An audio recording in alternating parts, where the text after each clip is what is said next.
কথাটা আমরা আগেই বুঝছিলাম যে তোমরা ভারতের সাথে প্রেম করছো। প্রেম যখন কোন মেয়ে করে তখন বাপে ভাইয়ে কি করে, তাকে বাবার সৃষ্টি করে, তাকে ঠেক দেয় যাতে সেবার প্রেমিকের সঙ্গে পলায় না যায়। শেষ পর্যন্ত আমাদের মেয়েটা এটাই করলেন, তার প্রেমিকের সাথে পলায় গেলেন। ঠিক কিনা বলেন?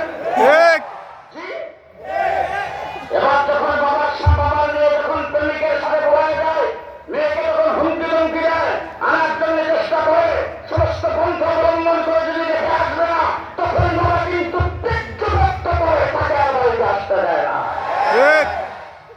শেখ হাসিনার বেলাও তাই করা হবে। আমরা এখন মিস্টার মোদী সাহেবের কাছে দাবি জানাইতেছি আমাদের মেয়েটা আমাদেরকে ফেরত দেন, কিন্তু ফেরত কি দিবেন? আমরা এখন যা দেখতেছি, গত 16 ডিসেম্বরে যে বক্তৃতা দিয়েছেন মিস্টার মোদী সাহেব, তিনি বলছেন হিন্দুস্তানের বিজয়।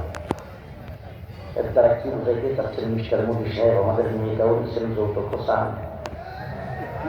হ্যাঁ, মেয়ে বাড়িতে চলে গেছে, তারপর আবার যৌতুকটাও চান নাকি?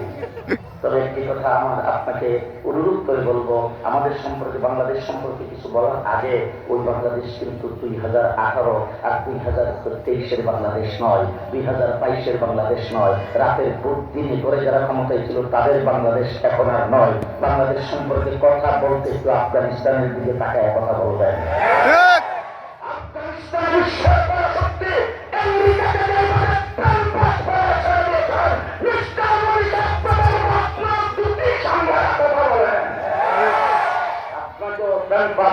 ছেড়ে দেওয়া হবে। দেশ মুসলমান দেশ। কার দেশ?